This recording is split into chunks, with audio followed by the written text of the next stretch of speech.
From Tiger TV, this is a Your Source special. The third annual Student Government Debate, live from the Holiday Forum in the Journalism Building. Here's tonight's moderator, Lance Frank. Good evening, I'm Lance Frank. Welcome to tonight's final debate for our student government. One night before you vote on new leaders tomorrow. But before we begin the debate tonight, we want to introduce you to each candidate. We'll start with the Brooksy Bonvillian with Leading the Way. Here's their story.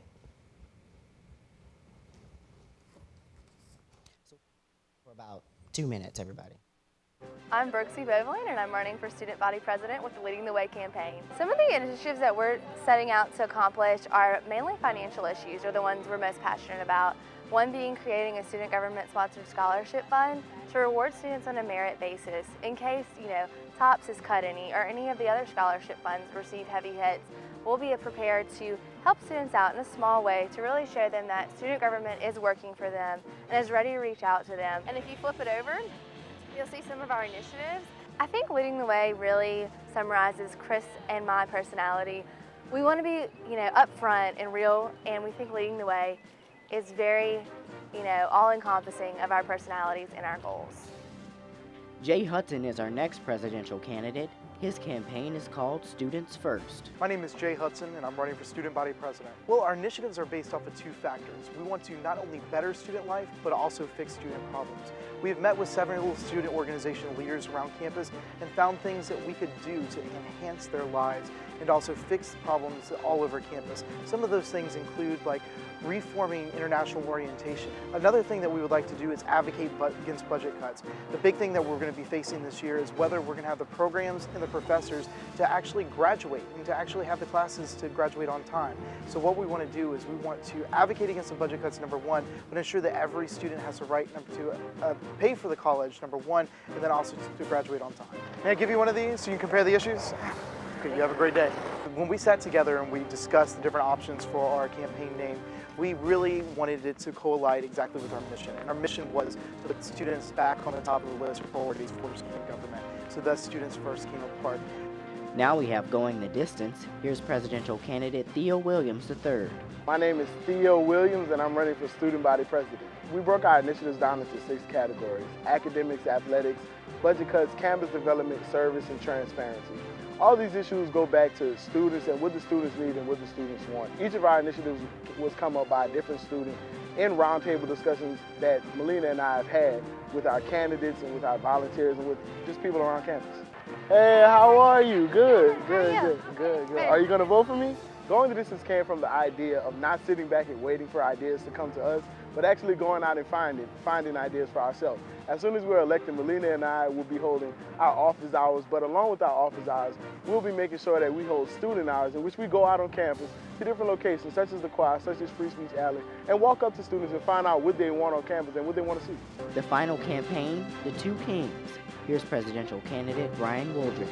We're here for the people who care, and for the people who don't care. Mainly the people who don't care. Our platforms include 1, win the election. 2, Sports in the Union! Sparks in the Union. We've chosen to run for this position because we feel that we are a better representation of the student body. I mean, if you look around, you see students in t-shirts, caps, jackets, just walking to class, doing their daily thing. And then you got the stiffs handing out punch cards, dressed up, button-down shirts, jackets. But we're really doing it for the fun and challenge of it, It's for the spirit of it. Now that you've met the presidential candidates, let's introduce you to the vice presidential candidates. The VP candidate for Leading the Way campaign is political science junior Chris Sellers. Danny Burrell is the VP candidate for Students First. She is a business management junior.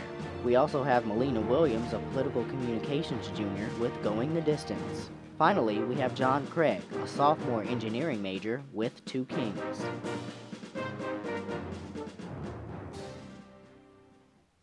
Now that we've got the formalities and the introductions out of the way, a quick programming note. As you've noticed, the Two Kings are not joining us tonight, but we do have the other 3 tickets. And we'll start with the first round of this debate portion. I'll ask each candidate a question based on statements that they've made throughout the campaign. Each candidate will have 1 minute and 30 seconds to respond to the question. The first question goes to Brooksy Bonvillian. And that question is, Brooksy, You've stated in an interview with Tiger TV that you want to create a student government scholarship fund to help offset the effects of the budget cuts. If you are elected student body president, where will the money come from to support this scholarship? How many students will benefit from it? And how much would each scholarship be? That's a great question, Lance, and thank you for asking it, because that's one of my favorite initiatives that I really enjoy letting the students know about, because it's some way we can give directly back to them. I've been in conversations with other student body presidents of the SEC, and they partner with similar entities such as the LSU Foundation and other on-campus alumni foundations and different funds of those who have, been involved in their time at LSU and are willing to give back. Some universities host golf tournaments as fundraisers and different, programming such as that can bring the community together and show them that we are giving back. And it would be a pilot year for the program. We're hoping to reach out to as many students as possible, maybe the 20 range, to get it off its feet. And then even if we can only give them, a $500 stipend for books, something that will just somewhat offset the cost of being a student at LSU. Any way we can give back to these students, we're willing to help and hope the program will grow throughout the years. All right, the next question, Jay Hudson. When you announced that you were running for student body president, you said that you've been planning your campaign since October. To what extent have you reached out to campus administrators to build relationships with them? And have those administrators given you any feedback on the feasibility of your initiatives? Definitely. One of the main things that Danny and I wanted to do when we had started our campaign was to talk to people, and not only administrators, but also to student leaders. So when we did reach out to administrators, we were asking for feasibility. And when we talked to them, we were given a green light on most of our issues. Now, some of the issues do have a couple of questions to them, but we feel like as me and Danny work throughout our administration that we're going to be able to pull them through. As our campaign states, students first, we're going to be out there, we're going to be fighting for them, and these initiatives are going to be our main goal. So when we are in our administration, this will be our #1 focus, as well as fighting against those budget cuts, because we know how drastic those are going to be. All right, next question, Theo Williams. In a March 10th Reveille article, you said that student government had, quote, an elitist perception, and that you wanted to make students feel more comfortable with student government. Why do you think students see SG as an elitist group, and what specific steps will you take to make students more comfortable with student government?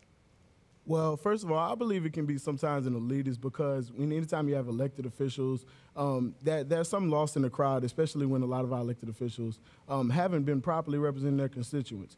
But as far as what I want to do is I want to begin a campus improvement summit in which we can gather students from each organization on campus that'll come together for one big day of breakout sessions and just anything they feel like saying about they're passionate about at the university, that they want to improve at the university, so that way we can be a better SG and also make sure we promote that our executive staff meetings are open to the public. So, and invite people to come to those so we can sit down with them and they can know the initiatives that an executive staff is taking care of and the initiatives on our push card that we have accomplished and are accomplishing on a daily basis.